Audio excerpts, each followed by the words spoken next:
Hi there, my name is Steve Gearhart, and this is Brian. Thank you so much for stopping by and watching the video this week. This video, we are going to pickle peppers. Yes, peppers, pickled peppers. Say that 10 times fast. Anyway, so basically the reason why I wanted to do this was because at my store, I have this very nice lady who has a very green thumb, and she has a humongous garden, and she makes an overabundance of food, of which me and my coworkers get to partake of. She'll bring it in for us and to enjoy. So the peppers that she brings in are of varying levels of heat. They actually are hot peppers, but they're not like, ghost peppers or anything like that, where it's just like, really burns your mouth. They are some of them are quite mild to, good enough heat, like medium heat, I guess you could say. You'll see some pictures of them coming up here pretty soon. So for the past week, I've been enjoying these peppers along with her husband, who does deep sea fishing, and apparently he wanted to get rid of all the fish that he had gotten and he had in his freezer. So we've been having hot peppers and this wonderful deep sea fish, grouper, the whole 9 yards, and so I've been eating well. But here's the thing about pickling. Pickling is great because it helps you make food last a little bit longer. It's not like canning where it can last for 6 months to a year or more. Pickling is just kind of like to make sure that you don't waste food by rot. Like if you have an overabundance of peppers, let's say, and you are enjoying them and you're going to eat them pretty soon, but it's just time enough where they start to rot, and we don't want that. So we want to keep using those peppers. So I'm going to pickle them, and that way, so after about a week of letting them sit in the brine, then I'm going to have these nice pickled peppers with a little bit of heat to them, and I'm going to be able to use them in different ways, like salsa, or put them in sandwiches and things like that. But ultimately, I will be able to enjoy these peppers for a little bit longer and not have to worry about them, unfortunately, like degrading over time. So that's the reason why I'm pickling these peppers, through the generosity of a nice person to wanting to eat more of them. Now, pickling, of course, as we know, kind of changes texture and taste and things like that. So that is a thing. Sorry if you can hear that helicopter. I do live in Baltimore, so you're going to hear some city noises. Anyway, so I'm going to pickle these peppers. And this is the first time I've actually pickled peppers. I pickle a lot of other things, but this is the first time I've actually needed to do that. So here it is. We're going to show you the video. It's, just like any of the other pickling that I do on this channel, I'm going to start with a very basic brine. Anybody can make it. If you know how to turn on a stove and boil liquid, you're good to go. You're going to be able to make this brine. So it's a very simple brine, like I said. It's going to be white distilled vinegar, about 2 cups of that, half a cup of water. You're going to put it on heat, let it boil a little bit, and you're going to throw in a tablespoon of granulated sugar and a half teaspoon of kosher or sea salt. And you throw that in there and let it get all dissolved in the liquid. We're going to pull the liquid off, and we're actually going to let it cool for a bit. Sometimes pickling, you just take it off and you just pour it in the jar, pretty quickly.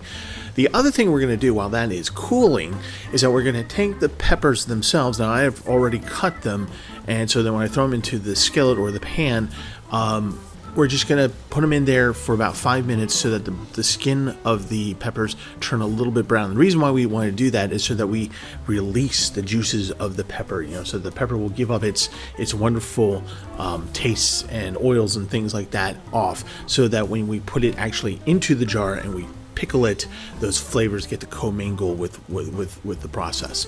So while we're letting the brine cool, we're going to do this for about 5 minutes, and we're going to take that off and we're going to let that cool down. So as I mentioned, I actually went ahead and cut the peppers. You don't have to do that. You can put in entire whole peppers, but you still want to put them onto the pan and let them release those oils and stuff. So you can put them whole if you want to. They're actually, I think I put a couple in that were whole, smaller ones that were whole, and I put those in. I'm kind of curious to see what they'll look like. You'll also notice that I put on gloves, and because these peppers are hot, and again, they're not ghost peppers, but they're hot enough that you probably don't want to get on your fingers, and definitely you don't want to get it on your face or eyes. So just if you want to take the seeds out, which I would do, put on the gloves, and then dig the seeds out as you cut them. Now, obviously, if you're keeping them whole, you don't have to worry about that, and you deal with that later on after the pickling is done. So then it's just a simple method of just putting them in a jar, putting the brine in, fill it all the way to the top, give yourself a little bit of a headspace. Put it in there, put the can on, put the lid on tight, and we're going to throw it into the fridge. Now, with pickling, usually they say a day or two and you're ready to go. I like to leave it there for a week because by putting it in a week, you really get the full effect of pickling. So, through the magic of editing, after I show you how to do it, we're going to have a taste test to see how well these peppers actually came out. It should be also noted that the brine, you can also do a completely vinegar-based brine. Like, you just white distilled vinegar, you can put it in there.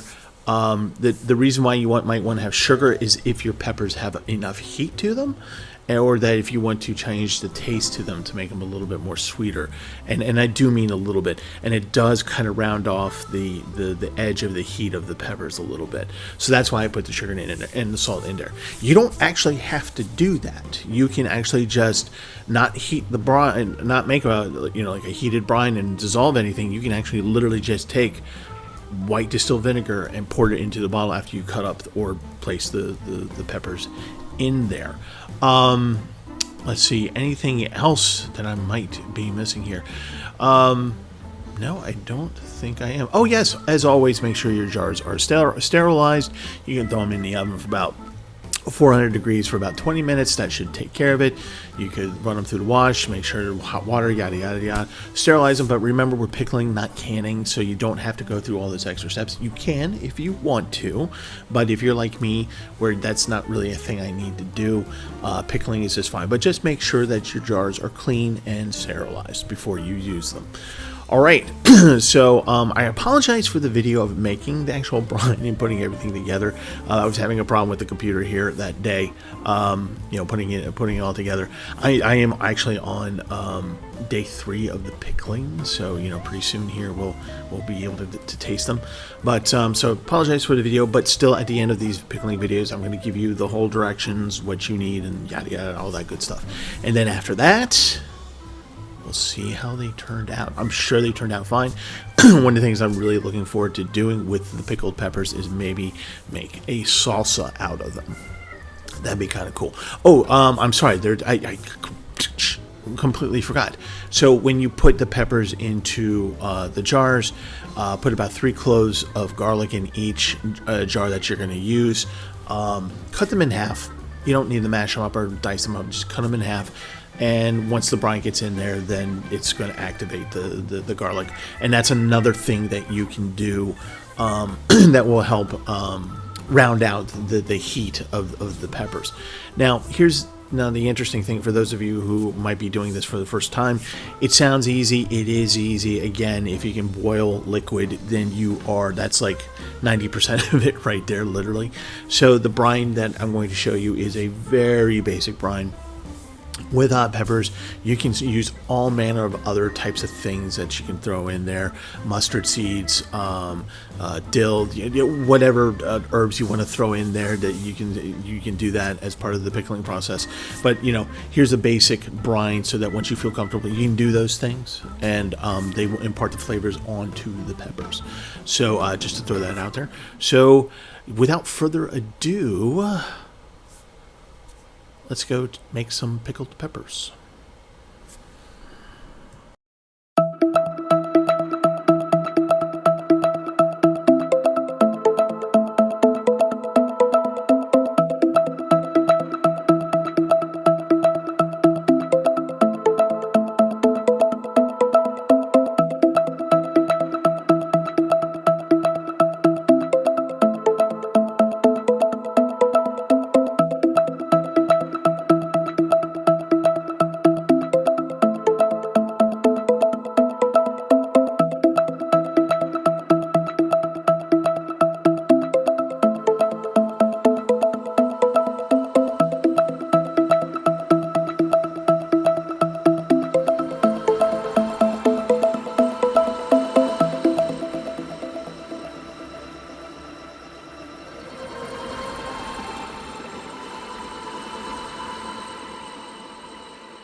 Okay, so we let the peppers pickle for about 12 days instead of 7, simply because I had a busy weekend. That's what happens. But that's the whole point of pickling and canning, is just to be able to extend the life of the food in case those things happen. So these peppers have some heat to them. And so what we did is we threw them into the pan to kind of release those oils and things like that before putting them into the pickle and putting the brine in there. And when I opened the jar, there was a huge, like, peppery smell that comes out, like not like black pepper, but like peppercorns, but like, you know, the vegetable peppers, and you can smell the heat. So I think what happened here is that the brine actually released the heat of the peppers. So these peppers might be a little bit hotter than I thought they were going to be. And maybe this is because of the way that the brine worked. And if that's the case, then I'm going to tell you right now that when you see the video and you see what I do, if you have hot peppers, maybe you want to increase the level of sugar. That way it kind of offsets the heat of the hot peppers, in case that's not something you want. But the smell is amazing. It's like really nice, a really nice smell. And so I can't wait to try it. I already have a piece of the pepper on the plate. All right, you can kind of see that, you know, where we kind of cooked it in the pan and released the oils and stuff. And you can see that it's a little bit more bendy. It's a little bit more flexible, because we kind of expected the brine to change the texture of the pepper. We expected it to break down the cellular walls a little bit to make it a little bit more flexible, so it's not as crisp as it would be if it were just fresh, like you just ran into the water and just cut it one up and it just started eating it. So we're gonna see how much heat has been released from this. I think it's gonna be a lot. So if I start coughing and whatever, I'll probably cut the video and edit that out, because you probably don't want to see me going but let's just see what happens here. And so yeah, let's try this. I can tell you from experience that Lynn's garden, that where I got these peppers from, these do have heat to them. They're not ghost peppers, they're not anything like that, but they still have enough heat that you want to be careful. You'll see in the video that I wore gloves and stuff like that. So yeah, okay, so let's stop talking and let's start munching and see what happens here.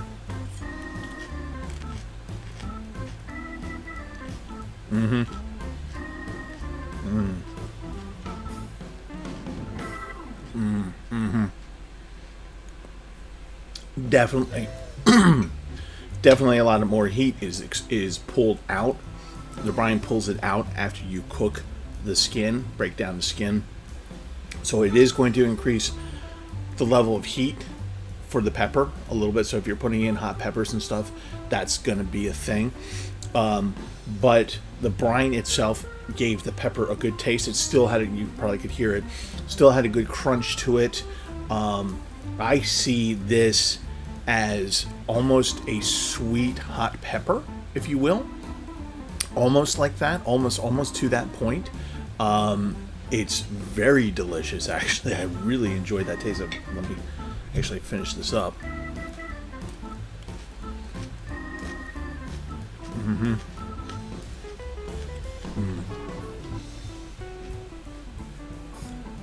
I got a little bit more heat on that one, on that bite.